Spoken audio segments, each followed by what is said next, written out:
Olá, tudo bem? Na aula passada nós falamos sobre bens móveis e imóveis, né, os chamados bens considerados em si mesmos. Na aula agora próxima falarei sobre os bens reciprocamente considerados, que são considerados os bens principais, bens acessórios, as pertenças, as benfeitorias e os bens públicos. Esse agora é o nosso foco desse encontro. Bom, bem principal é aquele bem que tem vida e existência própria. O bem principal ele não está subordinado a nenhum outro bem. Ele vive por si só, ele existe por si só. Já o bem acessório, não. O bem acessório depende do bem principal. O bem acessório está ligado ao bem principal. O bem acessório é subordinado ao bem principal, por isso que o nome fala bem acessório, vinculado ao bem principal. A regra do Código Civil, no artigo 92, é que o bem acessório segue o caminho do principal, o bem acessório segue o destino do bem principal. Então, quando eu estou falando que eu estou vendendo um bem principal, logo significa que eu estou falando que o acessório segue o caminho do bem principal, salvo se as partes não pactuaram de forma distinta. Mas a regra é que o acessório segue o caminho do principal. Na parte especial, depois do Código Civil, no primeiro artigo da parte especial, o 233, no direito das obrigações, ele fala a respeito da obrigação de dar coisa certa, né? E na obrigação de dar coisa certa, o bem acessório também segue o caminho, segue o destino do bem principal. Ok? Depois a gente vai explicar isso em contratos, em direito das obrigações, né? Sobretudo no direito das obrigações, o que é uma obrigação principal e o que é uma obrigação acessória. E da mesma forma, da mesma regra que na parte geral, a obrigação acessória ela segue o caminho da obrigação principal. E muitas vezes nula a obrigação principal não significa que está nula nula a obrigação principal, nula também a obrigação acessória, desculpa.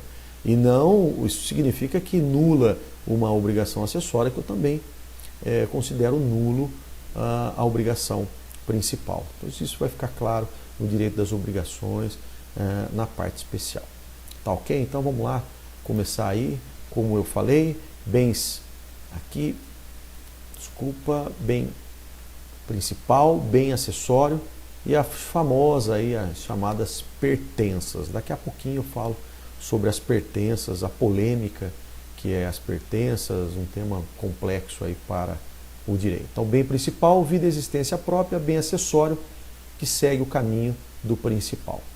Bom, vamos falar um pouquinho dos bens acessórios. Eles se dividem, os bens acessórios, em três categorias quanto à origem. Né? Nós chamamos de bens naturais, acessórios, bens naturais, aqueles que se renovam periodicamente. Não é? Animais, frutas, nós chamamos que é um acessório. As frutas e os animais são bens acessórios de origem natural porque se renovam periodicamente. Já os acessórios de origem industriais são aqueles que existem, né, aparecem pela força do homem, pela mão do homem. Né? E já os bens acessórios quanto à origem, os bens civis, são os rendimentos, né? São aí o que produz um bem principal, que nós chamamos juros, né, os aluguéis, né, os juros de uma aplicação financeira, né, os aluguéis, né, que são as rendas de uma casa locada, nós chamamos aí de frutos civis, né, de bens acessórios quanto à origem, os bens civis. Tá? Outra classificação eu coloquei aqui porque caiu numa prova e eu deixei de comentar, mas eu acho importante falar os acessórios frutos, né, os frutos acessórios, quanto ao seu estado. Então os frutos eles são considerados pendentes, porque ainda estão unidos à coisa que o produziu. Né? Então nós temos aí um abacate, uma manga ali que está ainda unida à sua árvore, né? A coisa que produziu, nós chamamos de frutos pendentes. Já depois que esse fruto foi separado da árvore, nós chamamos de frutos percebidos, ou também chamados frutos colhidos, porque já foram separados. Né? Os frutos estantes são aqueles que estão já armazenados, né? Foram separados e estão aguardando a comercialização. Né? E os percipiendos, são chamados frutos podres, eram para ser colhidos, mas não foram colhidos, então por isso foram inutilizados. E os frutos consumidos, né? Ou já os frutos que foram utilizados. Né? Então já não existem mais, porque nós chamamos de frutos consumidos, já foram utilizados. Bom, o grande problema que eu vou explicar um pouquinho antes de passar o slide, são as pertenças. Então eu expliquei bem acessório, expliquei o bem principal e agora as pertenças. As pertenças é um tema que também muitas provas questionam sobre as pertenças, e não há um conceito no Código Civil. E aliás o artigo 93 é uma redação reprovada por muitos civilistas, porque deixa a desejar. A pertença, que significa pertencer, do latim vem de pertencer, que significa estar vinculado. Pertenças são acessórios, são partes integrantes, mas foge daquela regra que acompanha o principal. As pertenças, então, são acessórios, são partes integrantes, mas não segue o principal. O código fala que serve para o embelezamento, para o aformoseamento, a facilitação do uso duradouro, tá? Mas não vai seguir o caminho do principal, as chamadas pertenças. Embelezamento, aformoseamento, facilitação de uso, enfim. A doutrina cita aí um dos maiores, uma divergência, não é? O professor Carlos Roberto coloca lá o exemplo de um corrimão de ouro, não é? Corrimão maciço de ouro numa escada, então seria uma pertença, porque extrapola o valor de normal. Um lustre de cristal enorme numa sala seria uma pertença. Não é? Uma obra de arte, um quadro, uma obra de arte, uma estátua dentro de uma casa esculpida por um artista famoso seria uma pertença. O que eu quero, o que eu gosto particularmente é de um conceito do professor Silvio de Salvo Venosa, que ele fala que ele não dá conceito, né? Ele não gosta de conceituar pertenças. Ele fala que são coisas sui generis, que depende de caso a caso, depende de hipótese a hipótese, a ser analisado caso a caso para saber se é pertença ou não é pertença. O professor Pablo Stozzi, no livro dele, dá o exemplo do ar-condicionado, que pode ser considerado uma pertença no Rio Grande do Sul, não é? Porque é utilizado poucas vezes no ano, mas é um acessório no norte, no nordeste, em razão da utilização diária, da frequência da utilização diária. Tá? Então as pertenças aí, tomem cuidado um pouquinho, porque o Código Civil não dá um conceito específico, não é? E fala aí que são os bens móveis, tá? Mas eles não constituem partes integrantes, isto é, não seguem o principal, tá ok? Então, se o negócio jurídico diz respeito ao bem principal, não abrange as pertenças, salvo, não é, se tiver a manifestação das partes, salvo se as partes concordarem na venda de uma casa, que a escultura acompanha, que esse corrimão maciço de ouro acompanha, que esse lustre de cristal, tá bom? Então, a doutrina moderna fala que são bens que não constituem partes integrantes, se destinam aí de modo duradouro ao uso, ao serviço, ao aformoseamento, não é? Embelezamento do outro, tá ok? Então, pertenças, bens móveis que não seguem o caminho do principal, não são ligados ao caminho principal. Então estudamos bem principal, acessório, pertenças. Agora, benfeitorias. As benfeitorias são obras, as benfeitorias são despesas feitas em coisas existentes. Não é? Nós temos 3 espécies de benfeitorias, um tema muito importante e depois ligado em contratos. As benfeitorias, elas existem em 3 modalidades. Benfeitorias necessárias, benfeitorias úteis e benfeitorias voluptuárias. Tá? As benfeitorias necessárias, elas visam a conservação do bem. Né? Ela visa conservar, evitar que o bem se deteriore, evitar a ruína do bem, evitar aí o perecimento desse bem. Então nós chamamos de benfeitorias necessárias. Eu cito como exemplo em sala de aula a reparação elétrica, hidráulica de uma casa, né? O próprio telhado comprometido de uma casa. Isso nós chamamos de benfeitorias necessárias, tá? Porque evita a ruína, evita o perecimento, a deterioração do bem. Já as benfeitorias úteis, o Código Civil fala que as benfeitorias úteis, elas aumentam ou facilitam o uso. Né? Isso o que significa? Né?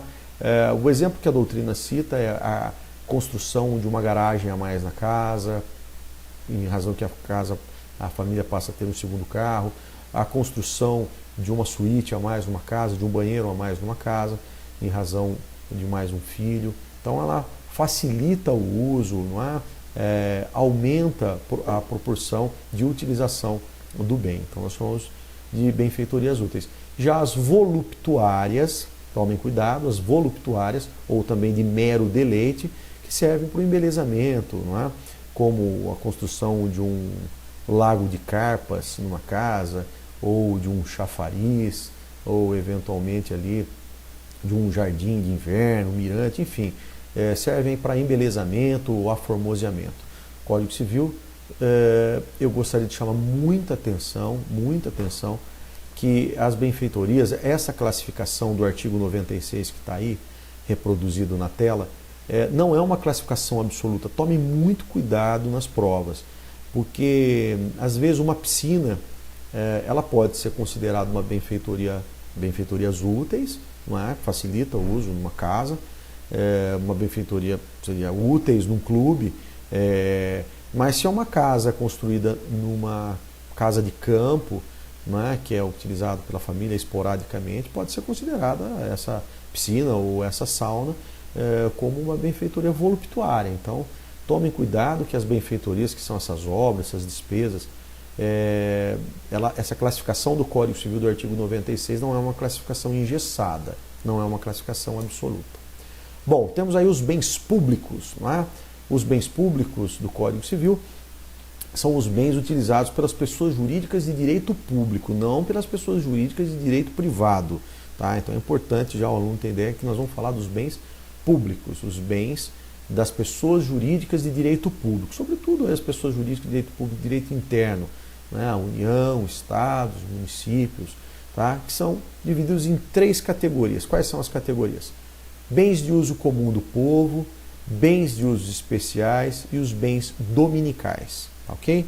Então, os bens de uso comum do povo são aqueles utilizados indistintamente por qualquer pessoa da população, como os rios, os mares, as estradas, as ruas, né? Qualquer pessoa, as praças, qualquer pessoa da população pode utilizar. Né? Nós chamamos de bens públicos de uso comum do povo.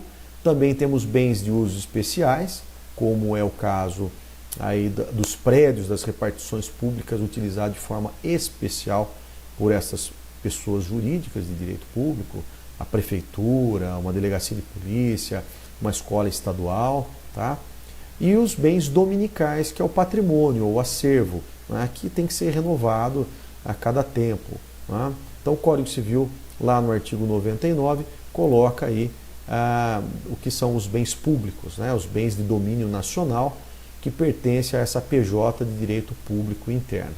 São 3 classes, né, os bens de uso comum do povo, né, que podem ser utilizados por qualquer um, os bens de uso especial, que se destinam especialmente à execução dos serviços públicos, eu dei exemplo aí a prefeitura, uma delegacia de polícia, os bens dominicais, né, que são de domínio privado do Estado, né, que constitui o patrimônio, né, o acervo do Estado, né, e eu já coloquei aí o artigo 102, que bens públicos não podem ser objetos de uso capião. Tá? Esse artigo 102 é uma evolução da súmula 340 do Supremo Tribunal Federal e que fala que os bens públicos não podem ser usucapidos, tá? Outra observação no Código Civil é que os bens de uso comum do povo, eles podem ser, o Estado pode cobrar retribuição, pode ser utilização gratuita ou onerosa, tá? O próprio Código Civil, no artigo 101, 102, fala aí da possibilidade de cobrança de valores de sua utilização. Tá ok? E por último, eu só vou deixar aí uma introdução, porque é a matéria da parte especial, a respeito dos bens de família, né, que foi deslocado para a parte especial, não está mais no Código Civil. Os bens de família, antigamente, né, o artigo 70 do Código Civil, que era o prédio destinado aos chefes de família, com uso exclusivo, né, mediante essa especialização no registro imobiliário. Então tinha essa exigência. Não está mais no Código Civil os bens de família. Hoje, bem de família está no 1711 ao 1722. E temos uma lei especial, a Lei 8.009 de 90, né? Foi um marco. Então, uma única casa, um devedor que tem uma única casa, uma única residência, e lá utiliza como moradia de sua família, como seu domicílio, essa casa, em tese, no primeiro momento, ela é impenhorável. Não só a casa e também os bens que guarnecem a residência, os bens dentro da casa, os bens móveis que guarnecem a residência também são impenhoráveis. Se tem duplicidade de bens móveis, aí a lei fala de possibilidade de penhora, né? Também essa casa tem possibilidade de penhora pela Lei 8.009 em algumas exceções, por exemplo, dívida decorrente de pensão alimentícia, obrigações próprio terreno, né? Obrigações por causa da coisa, como condomínio, dívidas condominiais, a taxa de rateio, IPTU, conta de energia, conta de água. Então aí são exceções em que pode gerar a fiança também, né, que é o contrato acessório ao contrato de locação, é uma possibilidade de garantia e também de penhora. Tá ok? Isso aí é objeto aí dessas aulas.